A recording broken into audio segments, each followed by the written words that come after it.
seorang laki-laki datang kepada Ali bilang gini, "Ya Abul Hasan,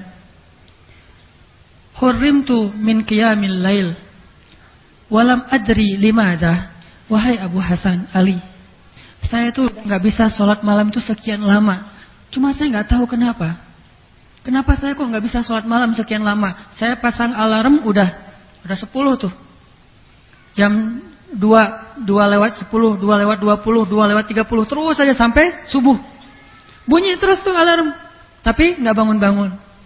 Kalau bahasa kita mah ya, saya udah tidur awal supaya bisa bangun. Nggak bangun juga. Saya udah siangnya tuh olahraga biar capek sehingga tidurnya nyenyak supaya bisa bangun. Nggak bangun juga. Kenapa ya? Ya Abul Hasan, kok saya nggak bisa bangun malam? Kenapa? Kata Abul Hasan, "Innaka rajulun qayyadatka dzunubuk."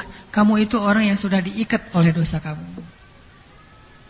Jadi kalau nggak bisa bangun malam, dosa yang mengikat kita.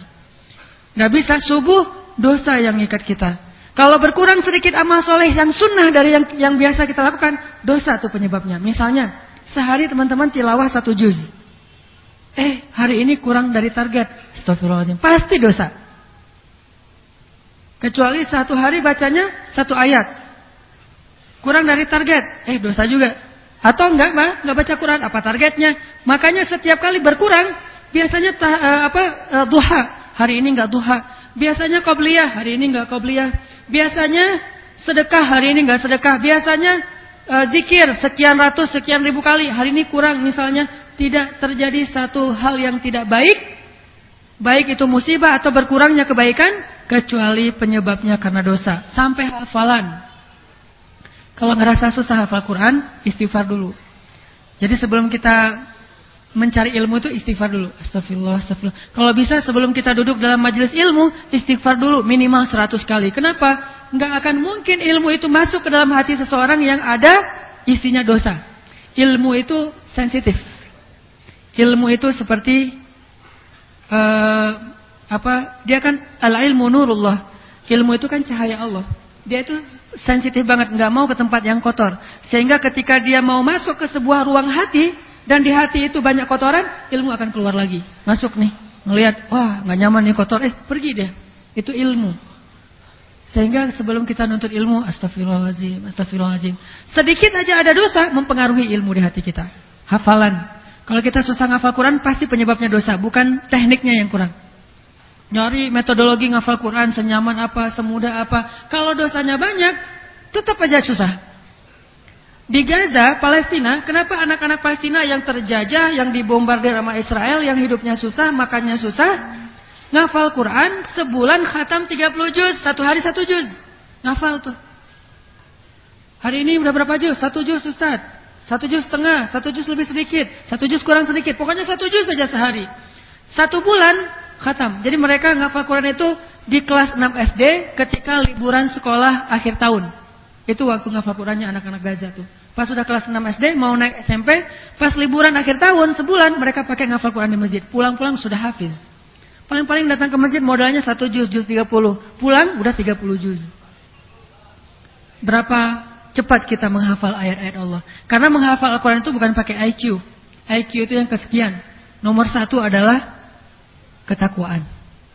Allah berikan ilmu itu kepada siapa yang Allah cintai. Jadi kalau teman-teman menghafal Quran misalnya alif lam mim, alif lam mim, alif apa ya setelah alif teh. Nah, susah.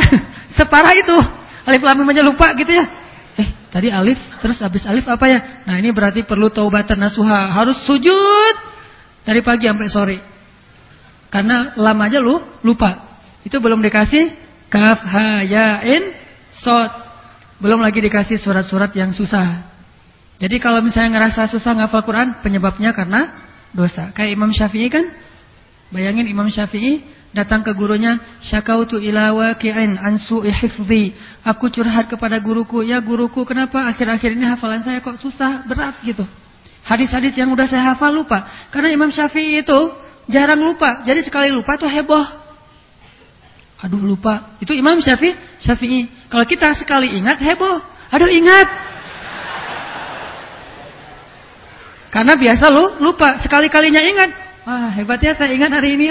Nah ini Imam Syafi'i, aduh lupa. Datang ke gurunya langsung, ya guru, kenapa saya akhir-akhir ini hafalannya, yang dimaksud oleh Imam Syafi'i hafalan itu buruk adalah masih menghafal ratusan ribu hadis, tapi disebut su'ul hifzi, buruk hafalannya. Gimana yang cuma hafal innamal a'malu binniyat?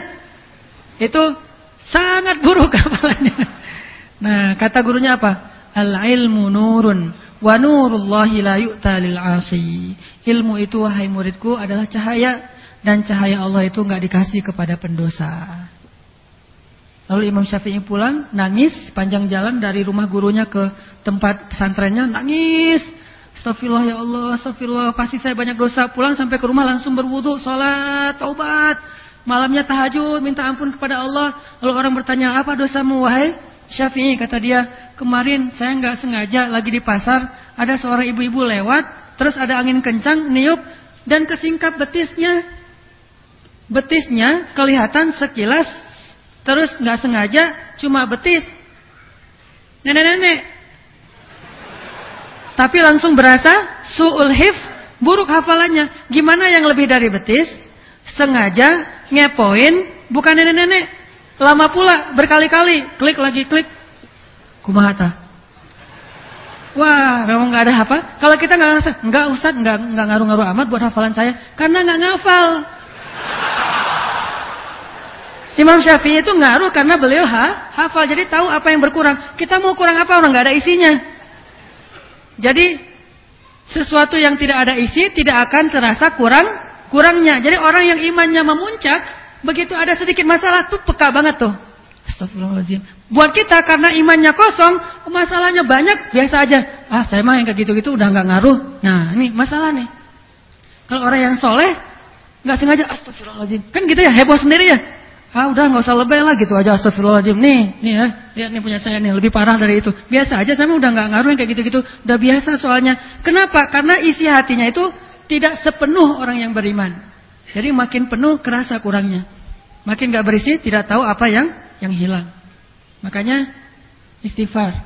Dosa itu sangat tidak baik untuk kehidupan kita. Termasuk kata para ulama yang paling bahaya, dosa itu mematikan hati dari sensitivitas.